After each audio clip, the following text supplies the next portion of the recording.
Hello అండి, అందరికీ నమస్కారం. Welcome to my channel.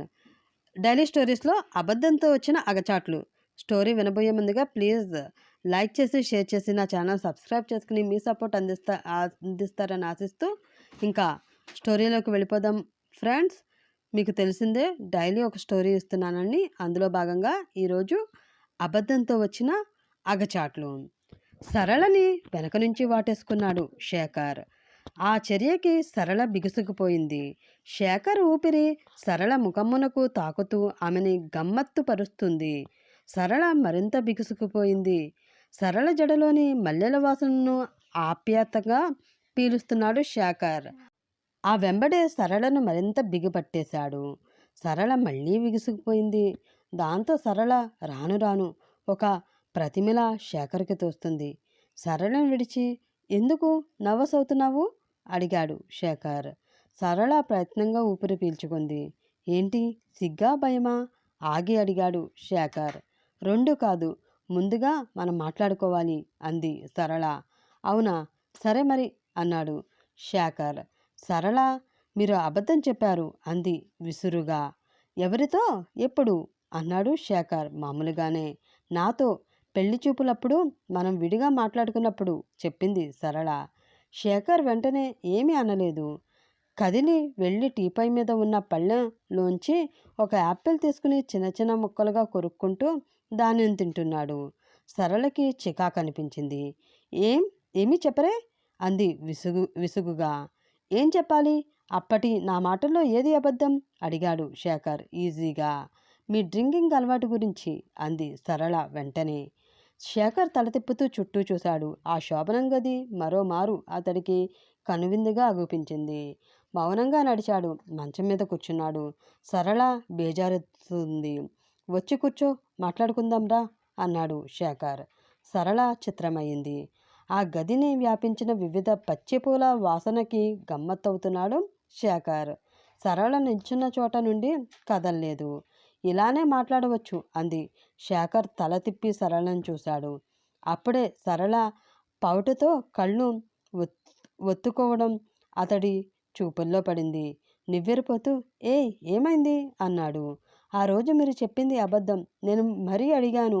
మీరు డ్రింకింగ్ అలవాటు లేదు అని చెప్పారు. నేను నమ్మేశాను. మీతో పెళ్లికి ఒప్పుకోవడానికి అది ఒక కారణమే అంది సరళ గబాగబా. శేఖర్ కాస్త చెలించాడు. డ్రింకింగ్పై నీలో అంత సిన్సియర్నెస్ ఉందా అన్నాడు. అప్పుడే మీరు చెప్పి ఉంటే నేను మిమ్మల్ని పెళ్లి చేసుకోను అంది సరళ గట్టిగానే. శేఖర్ విలక్షణంగా నవ్వాడు. సరళ పట్టించుకోలేదు. శేఖర్ తను కూర్చున్న మంచం మీద సర్ది ఉన్న పచ్చిపువ్వుల లవ్ సింబల్ నుండి ఒక దోసెల నిండా పువ్వులను తీసుకున్నాడు. వాటి వాసనని గాఢంగా పీల్చుకున్నాడు. సరళ కుదురు పల్చబడుతుంది. ఏమిటా చేష్టలు, పిచ్చి కాదు కదా అని రోషంగా. పిచ్చే. ఇంత పసందైన వాతావరణం నడుమ నీ అలరారుతున్న అందాలను చూస్తూ చవటగా కూర్చుంటే పిచ్చికాక తప్పుతుందా అన్నాడు శేఖర్ చిత్రంగా.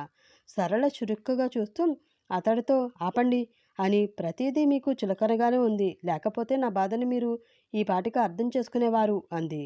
శేఖర్ లేచి వచ్చాడు. సరళను చేరాడు. అలవోపగా ఆమెను దగ్గరికి తీసుకోబోయాడు. సరళ గబుక్కును తప్పుకుంది. చెంగున ఎడమగా జరిగిపోయింది. ఆగండి అంది. తటపటాయించాడు శేఖర్. నీ కోపానికి కారణం నా అబద్ధమా, నా అలవాటా అడిగాడు.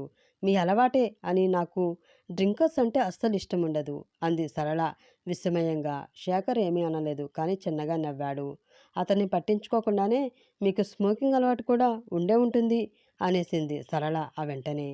శేఖర్ మాట్లాడలేదు. సరళనే చూస్తూ నిల్చుండిపోయాడు. అప్పుడే అడ్డదిడ్డంగా తలాడించాడు కూడా. సరళ అసహనమవుతుంది.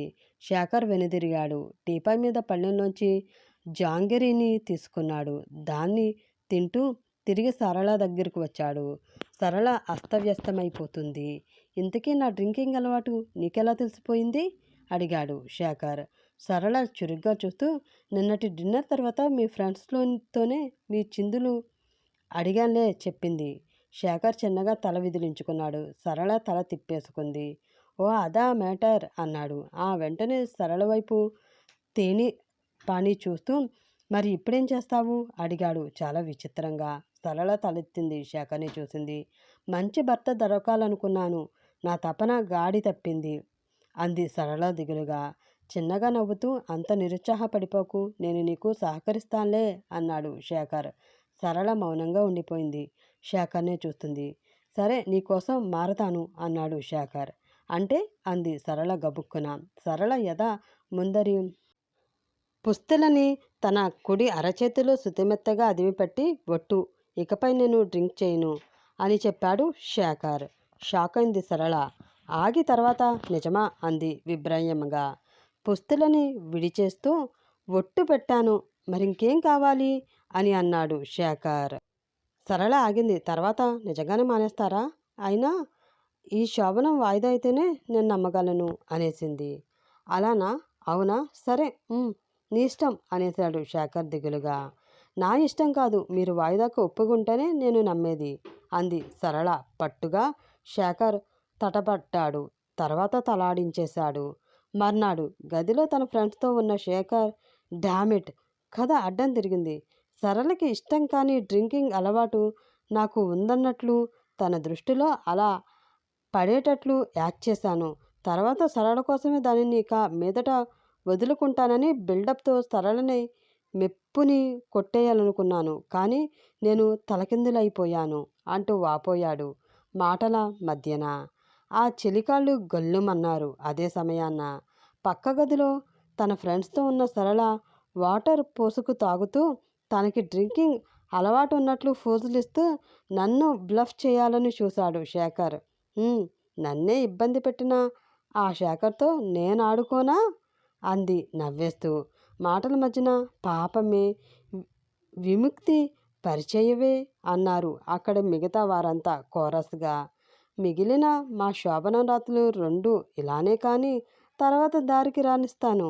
విరహంలోని రంజుని పంచుకుంటాం అని మా సరసం శాంతం సరస సలీలముగా మాత్రం ఇది నిలిచిపోతుంది అంది సరళ తన్మయంగా.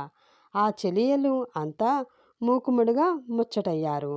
ఇదండి ఈరోజు స్టోరీ. ఈ స్టోరీ మీకు నచ్చినట్లయితే ప్లీజ్ లైక్ చేసి షేర్ చేసి నాకు మీ సపోర్ట్ని అందిస్తారని ఆశిస్తూ ఇంకా సెలవు తీసుకున్నాను ఫ్రెండ్స్. రేపు మరొక స్టోరీలో కలుసుకుందాం. బాయ్.